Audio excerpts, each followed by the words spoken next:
자, 오늘 말씀은 창세기 31장 1절에서 16절 가지고 하나님이 이르신 대로란 제목으로 오늘 야곱의 얘기를 계속 이어가겠습니다. 우리는 매일 누군가의 말을 믿고 살아갑니다. 내비게이션이 알려주는 대로 운전대를 꺾기도 하고 의사의 진단서를 믿고 수술대에 오르기도 하고요. 그 다음에 계약서에 적힌 문구를 보고 큰 돈을 투자하기도 합니다. 그런데 살다 보면 그 믿음이 배신을 당하는 순간도 있어요. 내비게이션이 가끔 여러분 그런 경험 없었어요? 길도 없는데 안내하는 경우가 있어요.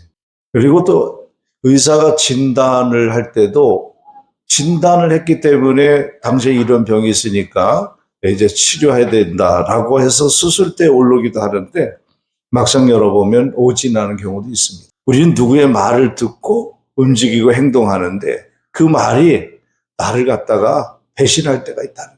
그 말이 나를 굉장히 어려운 파국에 빠지게 하는 경우도 있습니다. 그리고 나면 우리는 더 이상 이제 아무 말도 쉽게 못 믿게 되죠.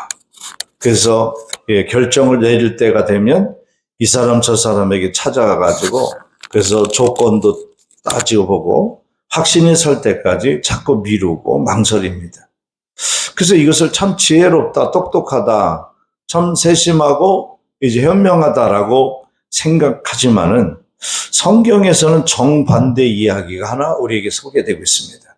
그것은 자기 형이 자기를 죽이려고 기다리고 있다는 것을 엄마를 통해서 리브가를 통해서 종들의 편의 소식을 전해 들었기 때문에 이 400명의 사병이 자기를 죽이려고 기다리고 있다는 것을 알고 있었습니다. 그리고 장인인 외삼촌 라반은 뭐예요? 자기를 놓아줄 결정을 하지 못하고 허락을 안 하고 있습니다. 그 많은 대형 진열을 가지고 출발을 하려면 짐도 끓여야 되고 가다가 먹을 양식도 준비해야 되고 물도 준비해야 되고 준비할 게 많잖아요. 근데 아무 준비도 안 돼 있는 상태였어요. 그럼에도 불구하고 야곱은 결단하고 출발을 합니다. 이 사람이 움직인 이유는 단 한 가지였습니다. 그것은 바로 하나님이 가라라고 말씀하신 그 한마디만 믿고 야곱은 그냥 출발을 한 거예요. 하나님의 명령은 항상 심플합니다. 하나님이 우리에게 명령할 때 복잡하게 얘기하지 않아요. 굉장히 단순하고 심플한 명령을 하세요. 이거죠. 내가 너에게 이른 대로 가라. 네 형에서가 너를 죽이려고 400명이 매복돼 있잖아. 그거 내가 다 치울게. 내가 다 물리칠게. 즉 너의 지금 주인은 삼촌 라반인데 라반이 아직 허락을 안 했지. 내가 그 감동시켜서 허락하게 할게. 그리고 그 많은 자식들과 식솔들 그리고 가축들을 거느리고 가는 것이 힘들지. 괜찮아. 가다 보면 다 사람은 적응하게 돼 있고 환경에 다 익숙해져서 결국 감당할 수 있어. 그러니 가. 하나님은 구체적으로 우리에게 그렇게 얘기하지 않고 그냥 이렇게 얘기해요. 내가 너에게 이른 대로 가라. 그 얘기하라 한 거예요. 하나님이 모세를 부를 때도 마찬가지잖아요. 호렙산에서 모세를 부를 때도 상당히 심플한 명령을 하세요. 내 백성이 애굽에서 눈물을 흘리고 한숨을 지며 있는 것을 내가 봤다. 이제 내 마음이 아프니 그들을 건져내야 되겠다. 모세 네가 가서 그를 건져라. 모세는 많은 얘기를 하죠. 나는 말주변이 없습니다. 나이도 40대도 못했는데 지금 80대에 무슨 일을 할 수 있습니까? 그리고 군대도 없고 계략도 없고 아무것도 없습니다. 어떻게 그 일을 하겠습니까? 그리고 바로가 놔주겠습니까? 그리고 애굽에 있는 이 히브리 민족들이 이스라엘 사람들이 내 말을 듣고 따르겠습니까? 여러 가지 타당한 얘기를 모세는 하나님께 하는데 하나님은 그냥 심플하게 한마디 하세요. 뭐라 그래요? 내가 반드시 너와 함께 하리라. 그냥 내가 너와 함께 할 테니까 가. 오늘 야곱도 마찬가지야. 내가 너에게 이른 대로 가라. 이 한마디만 하는 거예요. 이것이 야곱의 계획은 아니었습니다. 야곱의 계산으로 지금 떠나는 것은 자살 행위나 다름없었거든요. 세상의 이치와 어긋나고 내 생각과 맞지 않아도 하나님 말씀대로 움직이는 것, 이것이 성경이 말하는 신앙이라고 얘기를 합니다. 오늘 우리는 야곱이 하나님의 말씀에 순종하여 길을 떠나려고 할 때 마주했던 세 가지 현실의 장벽을 살펴볼 건데, 이 세 가지 장벽을 하나님은 야곱을 하여금 어떻게 그를 돌파하게 하는지, 그리고 그 장벽 앞에 있는 우리의 무능함을 깨닫게 되고 어떻게 하나님이 복음이 우리를 움직이게 만드시는지, 그리고 우리의 나갈 길을 찾는데 지혜와 은혜를 얻는 시간이 되기를 소망합니다. 첫 번째는 해결되지 않는 과거의 공포인 에서의 진노가 있었습니다. 야곱은 20년째 라반의 집에서 일을 하고 있었어요. 처음에 7년은 뭐예요? 자기가 좋아하는 첫눈에 반한 라헬을 얻기 위해서. 다음 7년은 속았지만 레아까지 얻는 대가로. 그 다음은 6년은 자신의 삭을 받기 위해서. 그래서 20년 동안 일을 했어요. 그런데 그의 라반의 자식들이 쏘곤쏘곤하는 소리를 야곱이 들은 거예요. 저 외지에서 온 그 야곱이라는 놈이 아니 아버지 재산을 다 가로채가지고 이제 도망가려고 하는 것 같다. 그런 얘기를 아버지한테 한 거예요. 그랬을 때 그 자식들의 얘기를 들은 라반의 얼굴빛이 예전 같지 않았다 그래요. 한번 1절 2절 말씀 읽어보겠습니다. 야곱이 라반의 아들들이 하는 말을 들은즉 야곱이 우리 아버지의 소유를 다 빼앗고 우리 아버지의 소유를 말미암아 이 모든 재물을 모았다 하는지라. 야곱이 라반의 안색을 본즉 자기에게 대하여 전과 같지 아니하더라. 그 삼촌 라반이 얼굴을 보니까 안색이 자기를 대하는 것이 전과 같지 않았어요. 얼굴 표정이 안 좋았다는 거죠. 질투와 의심의 공기가 집안에 가득 찼어요. 이럴 때 사람은 보통 상황을 더 살피고 야, 안 되겠다. 지금 떠나면 큰일 나겠다. 그리고 좀 눈치도 보고 좀 기회도 보고 확실한 증거를 모은 다음에 출발해야 되잖아요. 그런데 정작 야곱을 움직이게 한 것은 야곱이 이제 고향으로 가도록 움직이게 한 것은 라반의 가족의 눈치가 아니라 하나님의 한마디였다는 거예요. 그게 3절의 말씀에 나오는데 한번 읽어봅니다. 여호와께서 야곱에게 이르시되 내 조상의 땅, 내 족속에게로 돌아가라. 내가 너와 함께 있으리라 하신지라. 아멘. 그냥 하나님이 조건과 상황 보지 않고 너 고향 땅으로 가. 내 조상의 땅으로 가라. 내가 너와 함께 할 거다. 이렇게 얘기했다는 거죠. 이 말씀 하나로 야곱의 인생은요, 20년이 정리되는 순간이고 새로운 길이 열립니다. 여기서 우리가 놓치기 쉬운 것이 있는데 이걸 한번 잡아야 됩니다. 하나님은 야곱에게 완벽한 조건을 만들어 주신 뒤에 떠나라 이렇게 하지 않았다는 거예요. 그에게는 좀 PPT 넘겨보세요. 세 가지가 문제가 있었어요. 첫째는 에서의 분노는 그대로였다는 것. 두 번째는 라반의 마음은 여전히 야곱을 놓아줄 생각이 없었다. 세 번째는 고향으로 출발하려는 대열도 갖추지 않은 상태였다. 이런 상태였어요. 그런데 하나님의 말씀은 상황이 좋아진 다음에 오는 보상이 아니라 상황이 여전히 나쁜 가운데 주어지는 명령이었습니다. 내 조상의 땅, 내 족속에게로 돌아가라. 야곱이 고향으로 돌아간다는 것은 단순한 귀향이 아니에요. 창세기 27장을 우리가 기억해 보는데 에서는 아버지의 축복을 야곱에게 빼앗기게 이렇게 다짐을 해요. 창세기 27장 41절에 보면 그런 말이 있어요. 내가 내 아우 야곱을 죽이리라. 내가 내 아우 야곱을 죽이리라. 그 살이 때문에 야곱이 도망쳤던 거거든요. 그리고 20년이 지납니다. 사람은 시간이 지나면 감정이 무뎌지고 싶어지고. 그러나 본문에 보여주는 현실은 다릅니다. 훗날 야곱이 실제로 형을 만났을 때에 에서는 400명의 장정을 거느리고 나타났죠. 20년의 세월도 그리고 그 쌓인 재산도 에서의 분노를 녹이지는 못했습니다. 다시 말해 하나님이 야곱에게 가라고 하신 그 길 끝에는 사람을 죽이겠다고 서 있는 형이 있었다는 거죠. 여기서 우린 질문하고 싶은 것은요. 왜 하나님은 에서의 마음을 미리 다 녹여놓으신 다음에 야곱에게 이제 안심하니 가라. 내가 에서의 마음을 녹여놨다. 이렇게 하지 않았을까라는 거예요.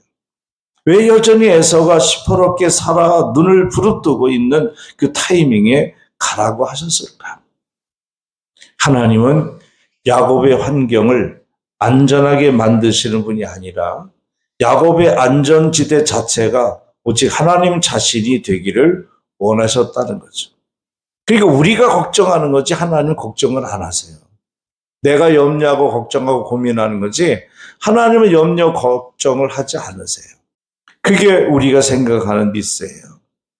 복음은요, 우리에게 두려움이 없는 환경을 약속한 게 아니에요. 복음은 두려움으로 가득 찬 세상 한복판에 그 두려움을 압도하시는 하나님을 바라보게 하는 게 복음이에요. 그러니까 하나님의 복음을 전하는 바울도 그랬고요. 바울이 얼마나 복음을 전하다가 그분이 매도 맞고 감옥에 갇히고 고생을 그렇게 많이 했겠어요. 이해가 안 되잖아요. 내가 뭐 잘못한 게 있어. 사도로서 땅끝까지 복음을 전한 일을 했는데 하나님 왜 나에게 고통을 주실까? 그럼 우리 사역자들도 마찬가지예요. 선교사님들도 현지에 가면서 얼마나 많은 고통과 아픔을 겪습니까? 왜 하나님은 내가 한껏 복음을 전할 수 있도록 건강을 안 주실까? 환경을 열어주지 않을까라고 생각할 수 있는데 여러분 하나님이 이스라엘 사람들을 출애굽할 때 40년이잖아요. 열흘, 일주일에서 보름이면 갈 수 있는 그 거리를 40년 걸리게 했을까? 엄청 고생 많이 했어요. 그래서 거기서 40년을 살게 했다고요. 왜 그랬을까? 자식이 아프면 부모가 잠을 못 자잖아요. 근데 하나님은 왜 그랬을까? 철저한 트레이닝을 시킨 거예요. 목적이 뭐예요? 던져놓고 너가 살아가는 방법은 나 여호와 하나님을 바라보는 것이다. 이걸 철저하게 교육시키기 위해서 그런 거예요. 그래서 복음은 이런 거예요.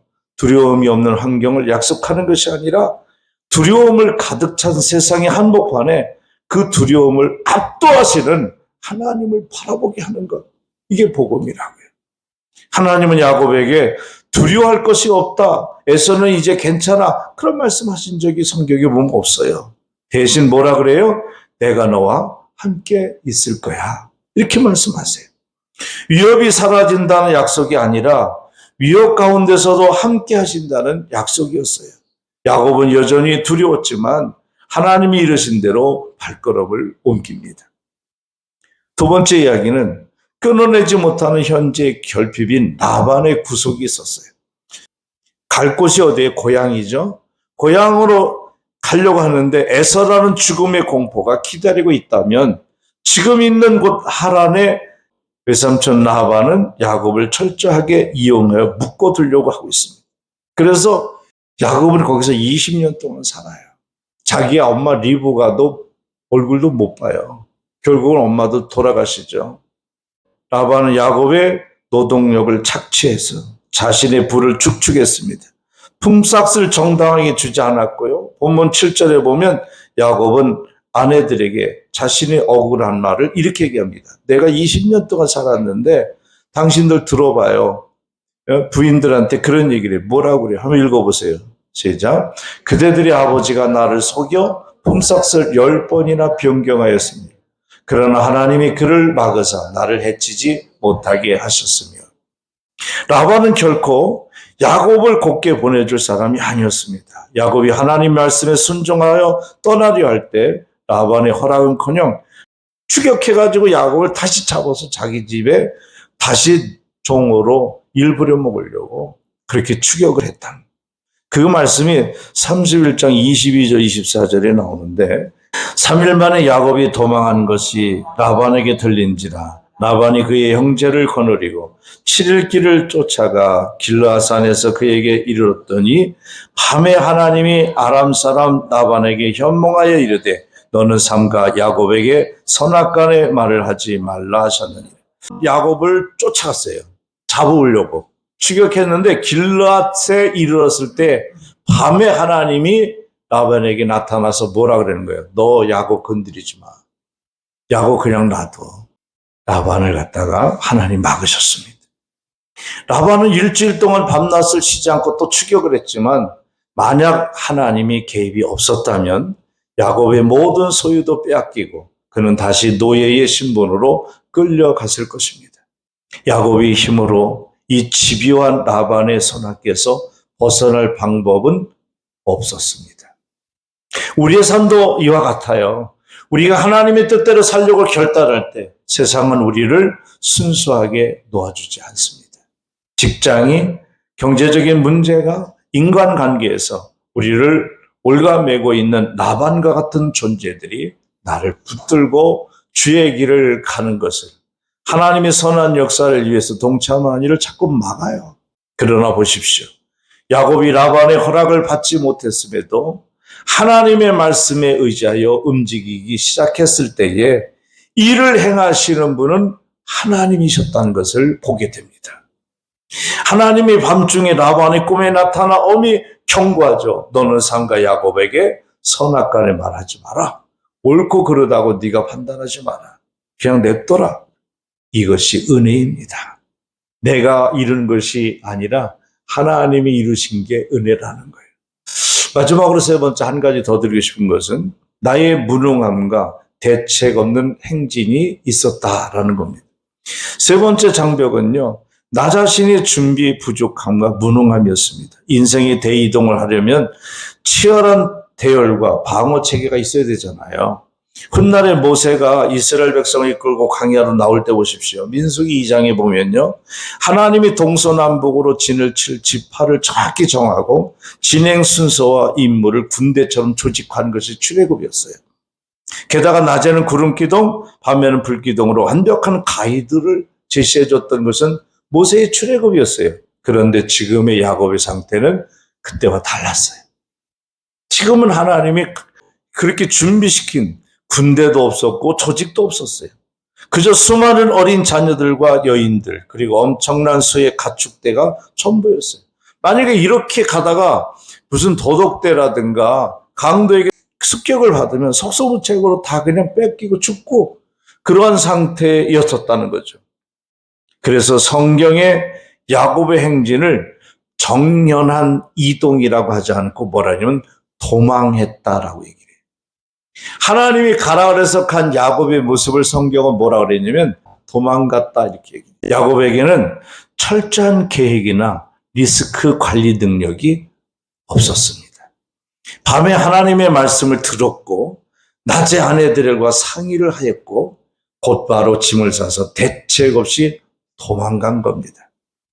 우리는 흔히 내가 완벽하게 준비해야 하나님의 일을 할 수 있다고 생각합니다. 내 믿음이 더 좋아지면, 내 재정이 더 넉넉해지면, 내 상황이 더 안정되면 그때 순종하겠다고 말이죠.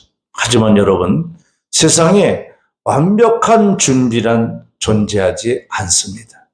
우리의 대열은 언제나 흩어져 있고 우리의 조건은 늘 부족 현상입니다. 여기 기독교 역설에 발생하는데 하나님이 이르신 대로 하는 싸움에서는 나의 준비나 대열의 완벽함이 중요하지 않았다는 거야. 왜냐하면 행진의 대장은 야곱이 아니라 모세가 아니라 하나님이셨기 때문입니다.